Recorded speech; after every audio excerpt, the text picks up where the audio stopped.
For 25 years of my life, I fought.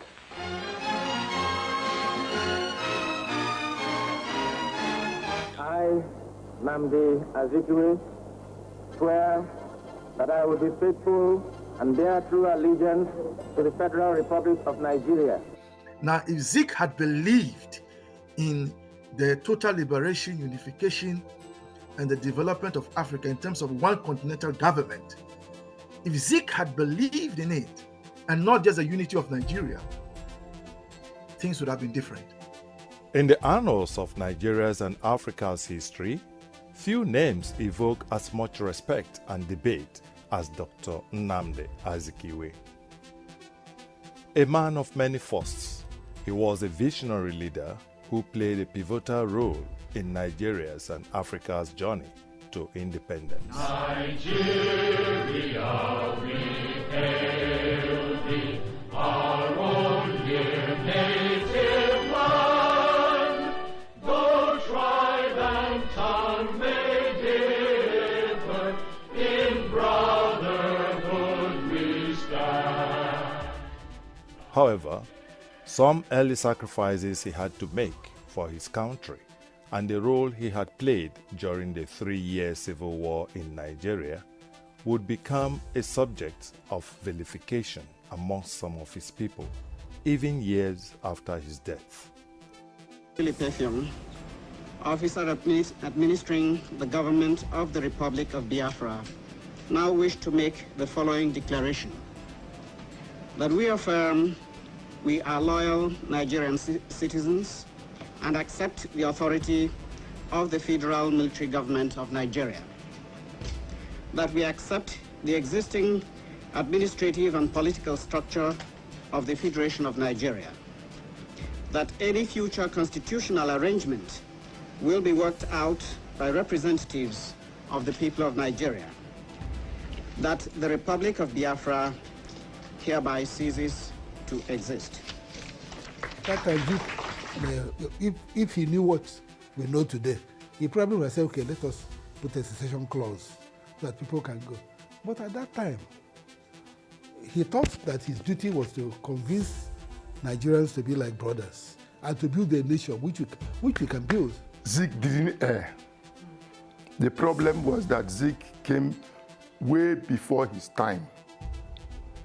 Way before his time. Zik's message of nationalism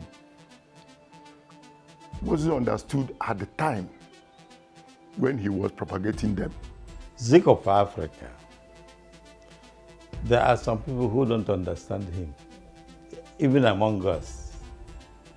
But he's called ZIK of Africa for one reason. He understands God's assignment to Nigeria. God's assignment to Nigeria is not for Igbo, Yoruba, Hausa, etc., or Nigerians. It is for all blacks on earth. God's assignment to Nigeria is for all blacks on earth, and that's how Zik saw it. Before Saturday, November 15, 1884, Africa and Nigeria were home to beautiful people with rich, diverse cultural heritage, beautiful landscapes, abundant raw materials, and incredibly hardworking people. To impress the Queen. After the conference that lasted 104 days, known as the Berlin Conference, Africa suddenly got under the stranglehold of the European imperialists who partitioned the continent.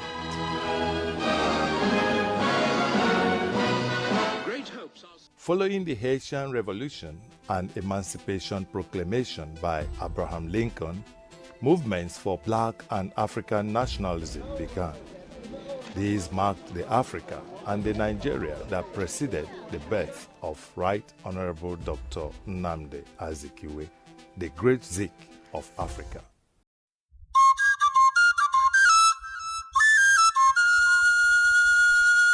He's pan-Nigerian, he's pan-African.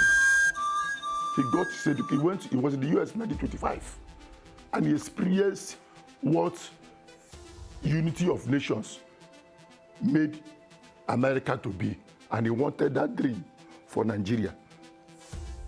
I noticed that he was a Pan-Africanist. Even when he was in the United States studying, he followed a man called Marcus Garvey. Marcus Garvey had a philosophy called Garveyism, which was a philosophy to fight against racism and other ills in the American society. So Dr. Nnamdi Azikiwe was a strong follower of Marcus Garvey, whose philosophy was Garveyism. And I think that part of his philosophy of Zikism derived from that. As a philosophy, Zikism was to fight against colonialism. Zikism was a philosophy of Pan-Africanism, a philosophy of Pan-Nigerianism. And I also admired that philosophy because it was a philosophy of inclusiveness. You know, Zik was trying to complete his PhD in Colombia when the call came, the liberation movement. We started with people like W.E.B. Du Bois, Harlem Renaissance. Du Bois eventually died in Accra, Ghana. George Padmore, M. Césaire, Leopold Sédar Senghor, great thinkers from different geopolitical space of the Black pluriverse thought that the black man has suffered enough and must be liberated. Dr. Nnamdi Azikiwe was born on November 16, 1904 in Zungeru, northern Nigeria, to Okunwa Obededom Chukwemeka Azikiwe and Nwanonako Rachel Chinwe Ogbenyano Azikiwe. The ancestry of his parents, a royal, aristocratic and warrior family, was traced to Ezechima, the man who founded the land known today as Onitsha. The flash of a comet on the eve of his birth signaled a rare star that would glide the African firmament and make huge impact. At his birth, many soothsayers had predicted a checkered future for the young boy, but he towered above his peers and inspired Africa's liberation from the colonialists. You know, you cannot separate Azikiwe from the whole idea of Pan-Africanism and black identity. The idea that all men are created equal and they are entitled to the pursuit of happiness. That you don't have a situation where a race of one race, because it's the black race, where they are treated as if they don't exist. They pass from the era of the slave trade to the era of colonialism and so on, and all the subterfuges. And Zik's conscience was, he worried very much about the black man. And when he got to America, he got in contact with many Pan-Africanists, people who were looking at the black world, not just the African world, but the world of the black people and their problems in the world as a whole. And Zik thought he had a mission, that he must emancipate his people. He published several books. One of them was Liberia in World Politics, Renaissance Africa, where he espoused his ideas and so on. And these ideas influenced a lot of African leaders. Nkrumah was mentored by Azikiwe. And then all the ideas of negritude by Leopold Sédar Senghor, which is similar to Pan-Africanism and so on. It's same thing, the same principle of emancipation of the black man, equality of mankind and so on. These things were inspired by Azikiwe. Patriotism in Nigeria and the fired the desire for independence of Nigeria from imperialism. So, Zik was a great fire in the fight for independence of Nigeria, and Zik was not fighting only for Nigeria but for the whole of Africa. That Africa must be independent. All the colonies, all the African colonies must be independent from their colonial masters. He's fired that bullet of nationalism and freedom fight for Africa. He inspired many patriots of different other countries in Africa. Nkrumah was one of them. Julius Nyerere was one of them. Jomo Kenyatta was one of them.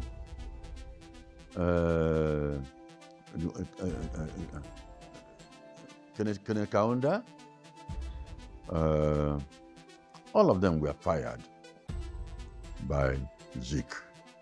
The patriotism in him fired all of them. In fact, I don't forget in 1960 when Nkrumah came to eastern Nigeria. I had come out from college and I was teaching in Enugu.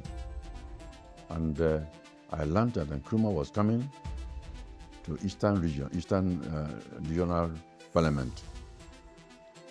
And I was able to secure the gallery ticket to be able to see Nkrumah. So I went on the gallery and watched when Nkrumah came in and was introduced to the parliament, to the house as his guest. Then it was time for him to speak, Nkrumah. And he wore the traditional dress, and he made a great impact on me. I don't forget the statement, how he started his speech. He said, "I am glad to be here on this soil, the home of my political master, Nnamdi Azikiwe." I had this, not I was told, but I was there. And because of that, I actually fell in love with Nkrumah. You know, his relationship with Kwame Nkrumah of Ghana was that of a mentor and mentee. It was Zik that advised Kwame Nkrumah to go to the same college he went in the US. It was Zik when he went to Ghana to establish a newspaper to fight.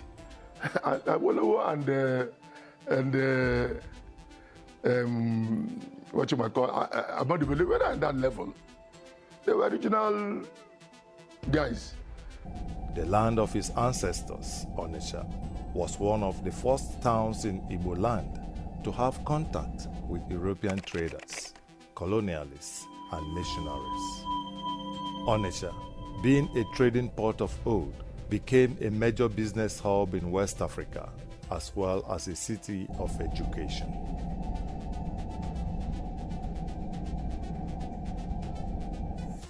Growing up in a diverse colonial environment such as Zungeru, Onitsha, Calabar, and Lagos, Zik's early years were marked by a strong desire for education and unity.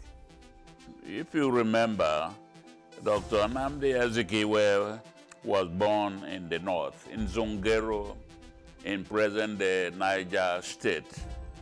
And he also schooled in Lagos, Methodist Boys High School in Lagos, worked part of his time in Lagos. He also schooled in Onitsha at the CMS High School in Onitsha. And he also went to school in Calabar, Hope Waddell Institute. So this pan-Nigerian activism gave him the knowledge of Nigeria as a whole, and Nigeria in its diversity. He spoke Hausa, Igbo, and Yoruba, and a smattering of Efik. So he was a pan-Nigerian, a formidable Nigerian, an inclusive Nigerian. In late 1916, for leading his class, Zik clinched a special prize that was presented to him by Sir Lord Lugard at Glover Memorial Hall in early 1917. Azikiwe's quest for knowledge took him to the United States of America, where he finished his secondary school and higher education. It was at Hope Waddell Institute, Calabar, that his world's outlook changed for the better. His introduction to the writings of Marcus Garvey and his meeting with Reverend Dr. Emmanuel James Quadri Agri struck Zik. It brought him face to face with the colonial problem and made him realize that he needed to get education so he could do something about it. I said, well, but at home, we have a government of the people, for the people, by colonial masters, colonial rulers. I said, that will be changed, not by me alone, but by society as a whole. But this is a means of obtaining knowledge. And if I went to a university which was named after Lincoln, I might learn more, because that university will be trying to put into practice the ideas of Abraham Lincoln. More so, reading about the life of James Arthur Garfield, the 20th American president, encouraged him to pursue knowledge. After the initial attempt to stow away to the United States of America, Zik had a detour at Gold Coast. There, he took a job as a police officer before his father sent for him to return to Nigeria. My father worked in the Nigeria regiment as a first-class clerk, but when I worried him that I wanted to go abroad to study, he decided to retire, drew his gratuity, £300, and gave the whole to me to pay my fare, take care of my first year at Stora College. Zik completed his secondary education at Stora College and moved to Howard University, Lincoln University, and other institutions, earning multiple degrees. When I arrived in the United States in 1925, I was not qualified to enter any university. As a matter of fact, I was studying for my London matriculation. At that time, I got through Western Boys High School, now Methodist Boys High School. And the highest class there was for junior Cambridge. So I entered Stora College, which was a junior college. And I took certain courses. One in particular was American history. I had never studied American history, I studied English history, but no modern European history, but at an elementary level. So when I took these courses, then I studied the causes of the Civil War, 1863 or thereabouts. And then when Abraham Lincoln was president, and I read most of his speeches in his writings, and he kept on talking about equality of the human race, equality of Americans, that the American Constitution was made to apply to all citizens, irrespective of their status in life or their race or their language or their culture. Well, then I was 21, young, it's true, but this made an impression on me. And I said, well, that if I were able to get through and obtain admission into any university, that a place like Lincoln would help me. And because I realized that my country was then a colony, and I wanted that country, Nigeria, to be free, but I did not want any revolution or bloodshed. It was at Lincoln that he imbibed the ideals of Pan-Africanism and self-determination, inspired by many activists like W.E.B. Du Bois and other leaders of the Pan-Africanism and Back to Africa movements. Zik was a multi-talented sportsman. Early in Wesleyan Boys High School, Lagos, he had played football. At Stora and Howard, he got into long distance and cross-country running. He performed excellently, thereby earning himself a nickname, Flying Zik, or African Eagle. He also participated in boxing and American football. Despite Zik's academic and sports excellence, life did not immune him from the difficulties that lie in the path of all great men. In the summer of 1927, in the city of Pittsburgh, Zik faced financial challenges. He could not pay his rent to continue his studies. Hunger became his constant companion, leading him to suicidal thoughts. In an attempt to end it all, Zik led across a rail so he would be run over by a coming train, but was rescued to his disappointment. However, just as the several political travails that he would face later in life, Zik overcame. He engaged in some menial jobs to avoid being deported for not being in school. A friend of mine took me to Pittsburgh. I went there to work. That was the year when Charles Lindbergh flew across the Atlantic, and we all praised him. I got a job in one of the chain restaurants there, Gammon restaurant. I resided at the YMCA at 2626, I believe, Center Avenue in Pittsburgh. Then I worked there as a dishwasher, and I found it paid because as a dishwasher, we had to clear the dishes, and whatever was left, which was good enough, I ate, and then whatever was left in the kitchen, we all helped ourselves. And I found that there was an international community there because there was a lady there from Belize, Honduras, working there. There were others from different parts of Latin America, but very few from Africa, you see. So I stayed there for a while, and then got a job at Van. They were building a road, Van there, about 10 miles, 6 to 10 miles from Pittsburgh. I went there, the pay was higher, and I worked there too with other laborers. And then there was a time when they said that some of the miners were on strike, and various miners were required to come and fill their posts. So I left this road making job, joined and went there. After 2 days, we were shocked when we came to work, and we were faced with what I would call a firing squad. They said that we were strike breakers, that we came to take their jobs from them, and therefore they were going to shoot us. Then I raised my hand. I said I came all the way from Africa. I was a student working my way through college, and that an advertisement was made that there was a vacancy for miners. That's what I came. I didn't know that I was actually a strike breaker. And I'm sure that my colleagues, they were mostly students from various institutions who were working their way through colleges.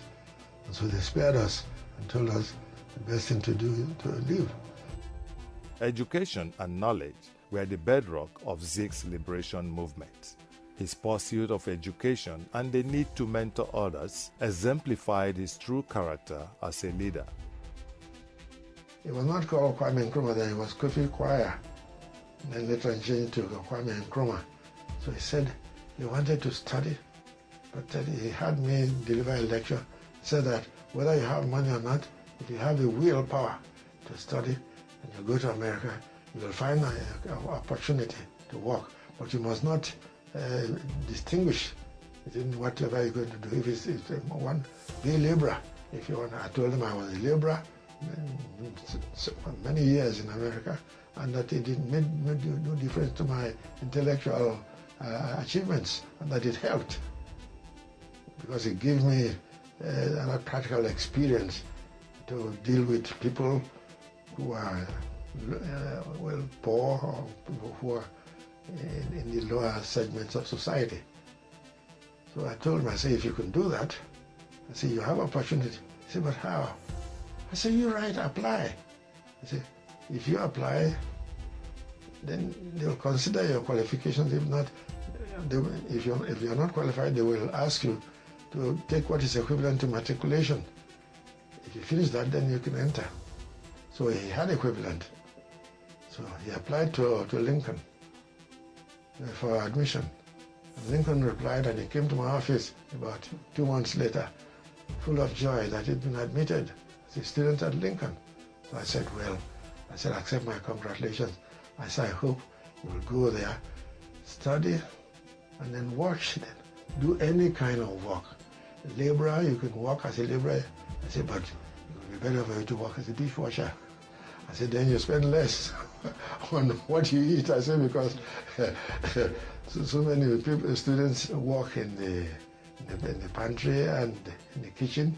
I said, and they have a lot to eat. And so we don't bother about spending money in restaurants or unless when we are on holidays and we go to big towns like Philadelphia or say Wilmington or New York. So he prepared in 1935, came to Lincoln and did everything good so that he came out, he graduated in 1939. So yeah, he's a member of the class of 39. That's really what brought Nkrumah and I together. When he returned, he came to Nigeria to visit me. I was then premier of the Eastern region. And we have photographs taken. He came with Kojo Botsio, who is a graduate of Cambridge, and K.A.B. Jones Kwate. Zik encouraged Kwame Nkrumah, Mbono Ojike, K.O. Mbadiwe, A.K. Disu, A.A. Nwafo Rizu, and others across Nigeria and West Africa to further their education for the fight for a new Africa. Dr. Kwame Nkrumah would become first president of independent Ghana, while Zik was the first president of independent Nigeria. Lincoln University, where they both graduated from, named its oldest building after them, the ZIK Nkrumah Hall. It is indeed a great honor that the Lincoln University decided to name the hall after them. It is indeed, and I think in doing that, Lincoln University is recognizing its own, if you like, contribution to the liberation struggle, and it's saying that, look, this is where, to some extent, it started in terms of education. This is where it started. This is where the great Zik, the great Nkrumah, this is where they came, this is where they studied, this is where they were, and this is where they further formed ideas of liberation, of development, of unification, and so on. So I think that Lincoln University has done us all proud by naming their oldest hall after Osagyefo Dr. Kwame Nkrumah and His Excellency Dr. Nnamdi Azikiwe. As the premier of the Eastern region, Nnamdi Azikiwe founded the first degree awarding institution in Nigeria, the University of Nigeria, Nsukka, UNN. UNN formally began operations on the 7th October 1960 with 220 students and 13 academic staff. The foundation stone was laid by Princess Alexandra of Kent. Zik donated £5,300 in the form of 6,000 books and £3,000 for scholarship. He ensured the enactment of the Eastern Nigeria Public Library Ordinance and the Eastern Nigeria Publications Law in 1955. These were the first of their kind in Nigeria. Under Zik's premiership, the economy of the Eastern region grew from £3 million to over £18 million He established the Nkalagu Cement Factory and the African Continental Bank, among other achievements. Before leaving the United States of America, Zik had attempted to secure a job in Nigeria, but was not successful. He had the choice of staying back and enjoying the luxury of the Western world, but Zik believed that he had an important assignment for Africa, even if it meant coming back to live in poverty.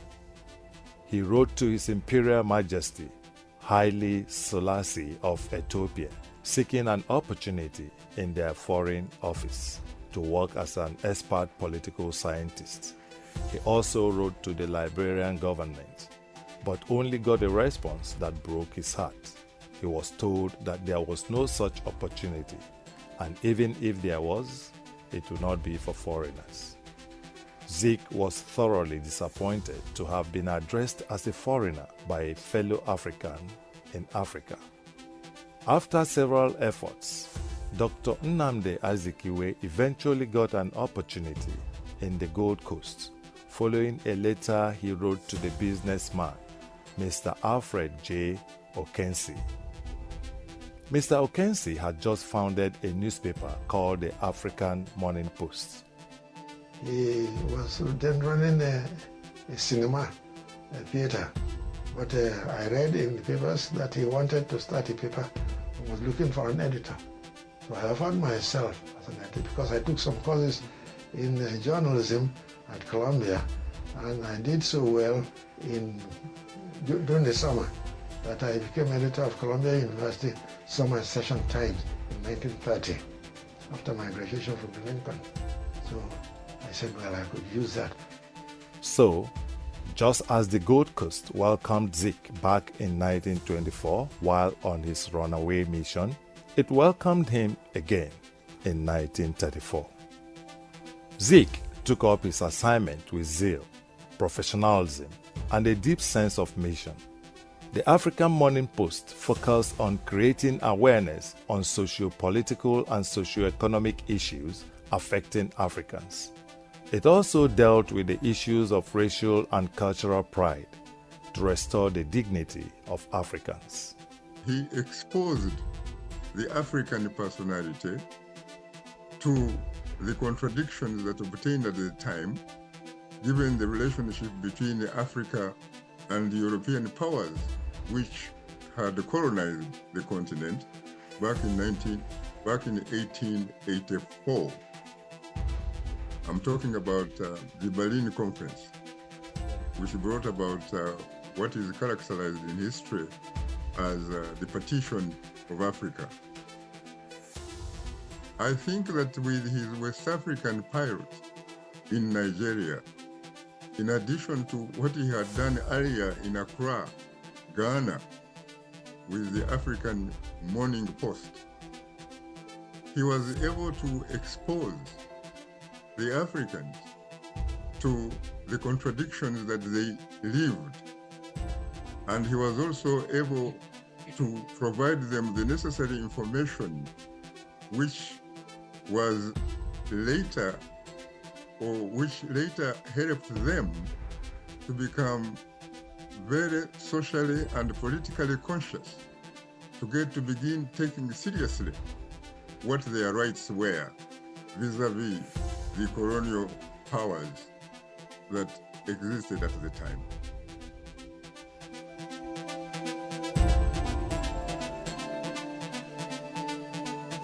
Focused on the youth as its target readership, the African Morning Post was an instant testament of Zik's wisdom and effectiveness as a journalist and as a man with a clear sense of mission.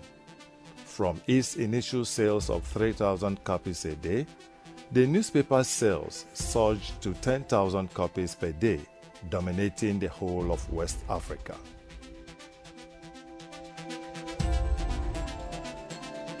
In no time, the European authorities started to feel their feathers ruffled. An article written by I.T.A. Wallace Johnson titled "Has the African a God?" published on May 15, 1936, burnt the sore nerves of the authorities. The article, written in poetic style, laden with acidic satire and Protestant humor, landed Zik in prison. Part of the article reads, I believe the European has a God in whom he believes and whom he is representing in the churches all over Africa. He believes in the God whose name is spelled deceit. He believes in the God whose law is ye strong, ye must weaken the weak. Ye civilized Europeans, you must civilize the barbarous Africans with machine guns. Ye Christian Europeans, you must Christianize the pagan Africans with bombs, poison gases, etc. This was considered seditious. While on honeymoon with the beautiful wife he had just married, Zik was arrested by the police superintendent, D.G. Carodes.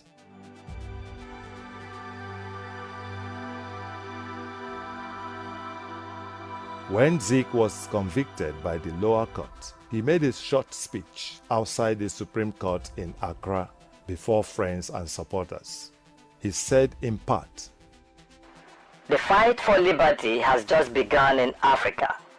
Only those who are prepared to face odds with a will that knows no defeat, having right as their armor and the sword of truth as their weapon, must follow the thorny road which was trodden by Socrates, Jesus of Nazareth, Paul of Tarsus, St. Peter, Thomas More, and other immortals of history.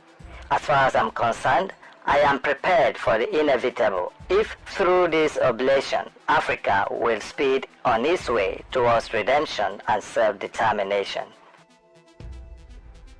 On the day of his release in March 1937, his supporters roared in joy. He was carried shoulder high, triumphantly through the streets back to his office. Although Zik had fought and won his freedom from the prison walls, he fell out with his employer, Okensi, so he had to resign and return to Nigeria, where he founded the West African Pilot and later 6 other dailies. These newspapers became the voice of the voiceless, challenging colonial rule and inspiring a generation of nationalists across Africa. He revolutionized and rejuvenated the press and made press business appealing. I can tell you that there must be some individuals who have benefited from what Dr. Nnamdi Azikiwe began. Because I, for one, Shaka Sali, I have to say and confess that I enormously benefited from the type of journalism that was pioneered by Dr. Nnamdi Azikiwe. I first came across Nnamdi Azikiwe when I was very young in Uganda, East Africa, reading about him in some available newspapers and magazines. I remember reading about ZIK of Africa in a drum magazine which was published in South Africa. And I admired this man so much, I couldn't believe that somebody with a PhD could actually be a journalist. I admired him so much that many, many years later, when I became a journalist myself with the Voice of America, I pretty much walked in his footsteps. I pretty much looked at my role as that of being a servant of the people. It's a role model for us all. He was a role model in terms of, even though he was Igbo, he identified with all the nationalities of Nigeria.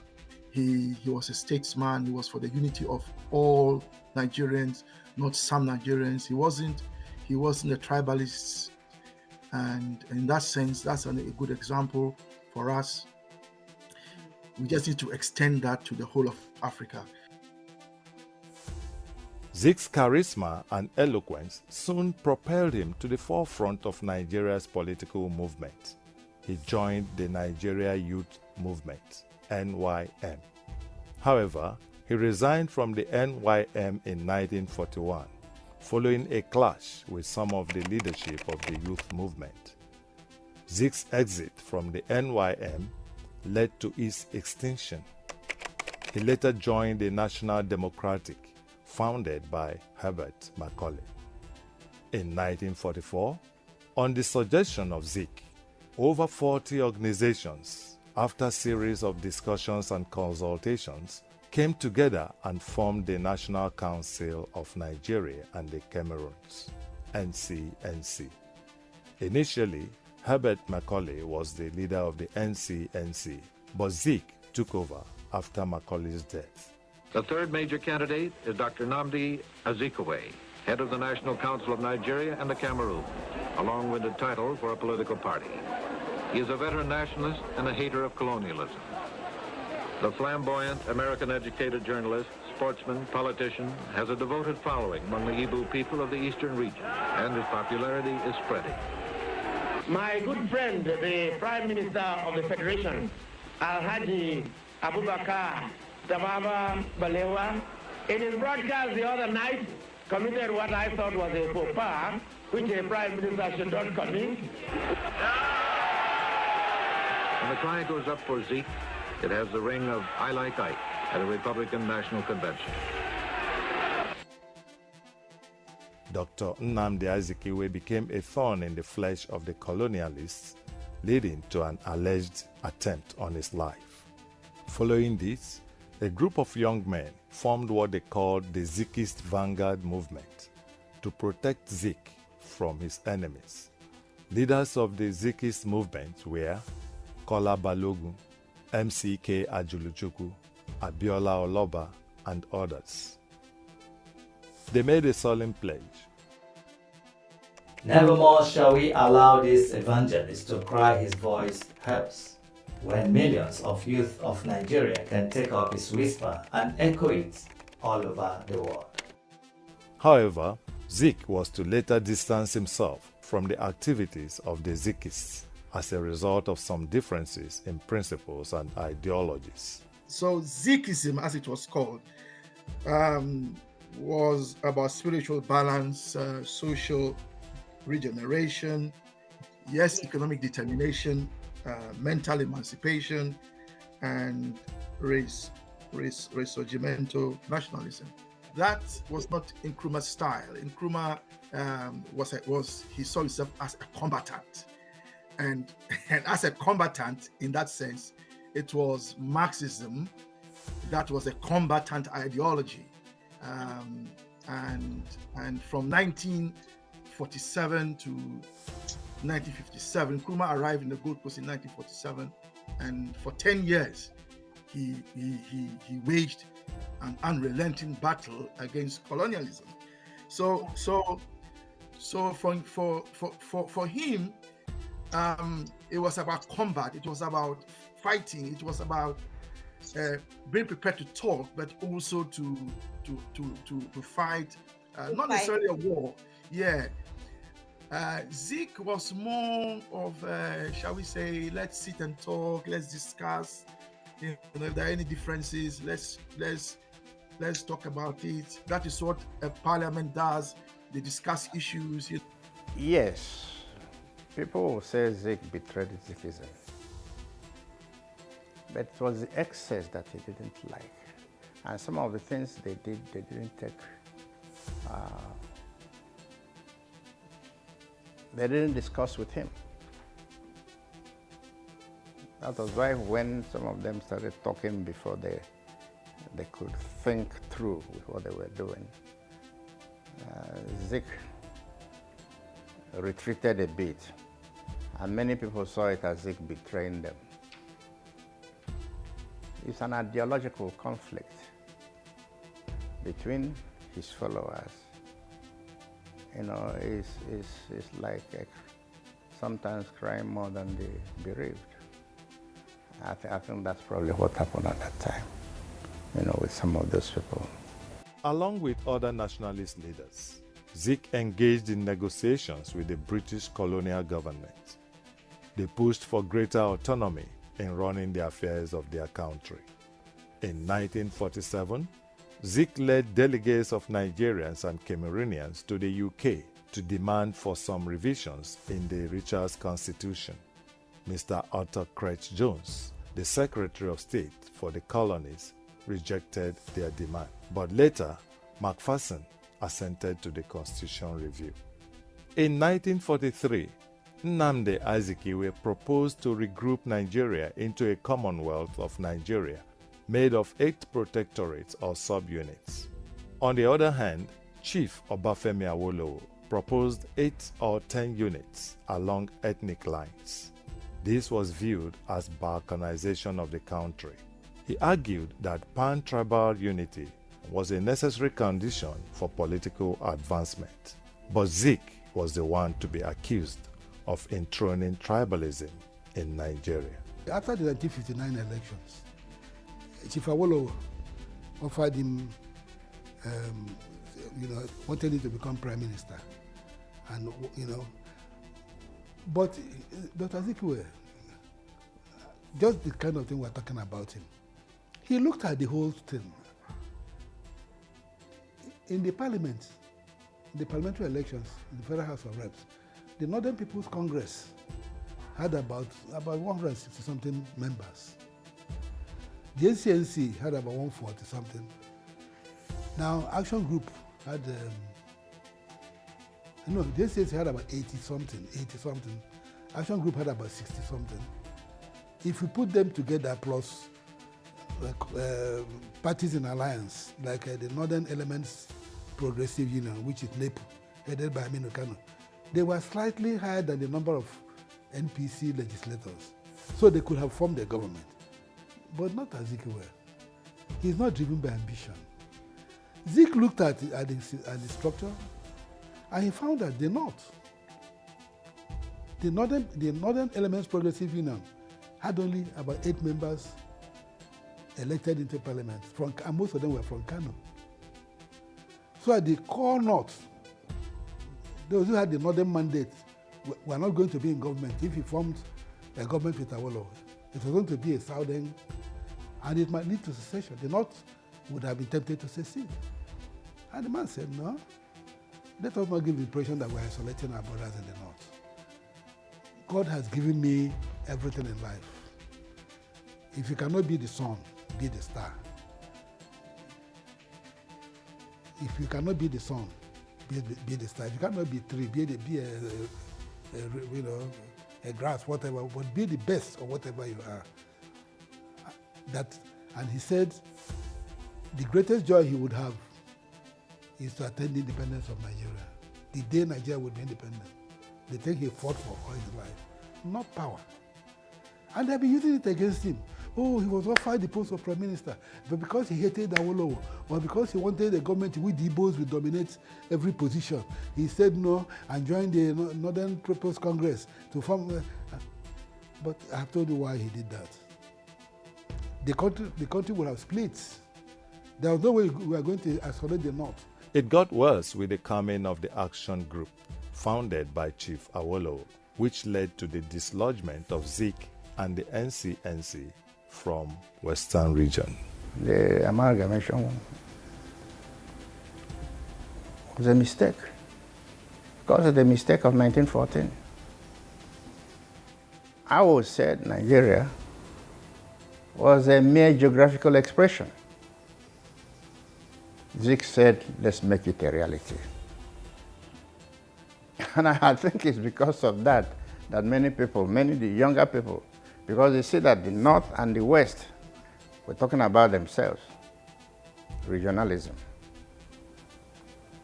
Zik was talking about a federation of different people, but where each region retains the right to move at its own pace.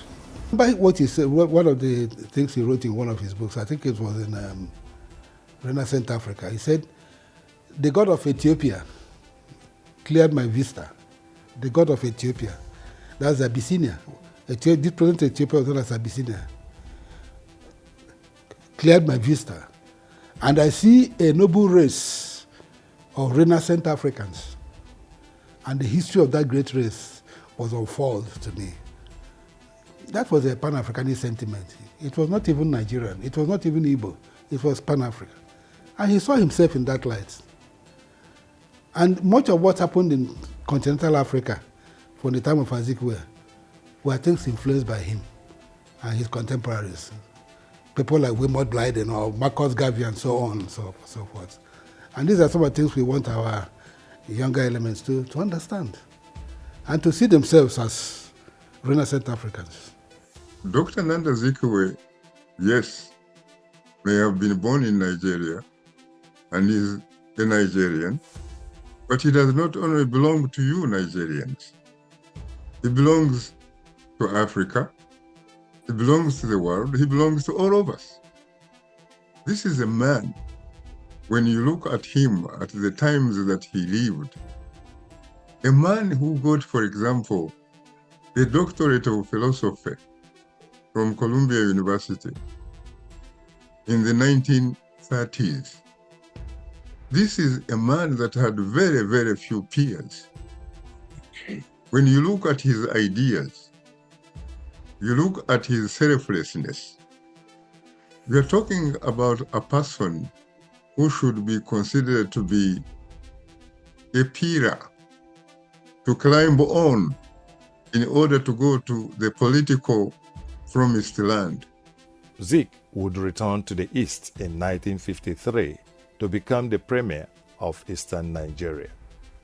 As if that was not enough, following the disagreement with his erstwhile partymen, the NCNC was engulfed in leadership tussle, leading to the breakout of Eyoita, Jajawachukwu, and Udo Udoma, who founded another party called the National Independence Party.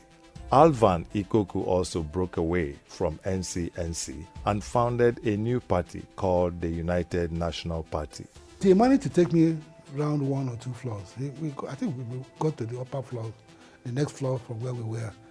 And there was this wide exhibition of photographs of his friends. I saw T.S. Benson. I saw James Johnson. I saw Matthew Mbo. I saw so many of them. I saw Adero Ogunsonya and so on. But the one that attracted me the most was where he was in a warm embrace with Eyeta. So I asked him a question. I said, yes, people, what do you think about this incidents about Eyeta and you driving him away from power? And he said, well, that people say that he did something wrong by now taking over as Premier of Eastern Nigeria and so on. Then he turned to me and said, and you, what do you think? I told him that he did nothing wrong. I told him, I said, you did nothing wrong. I said, in 1951 or so, when they formed we had leaders of government business in the regions.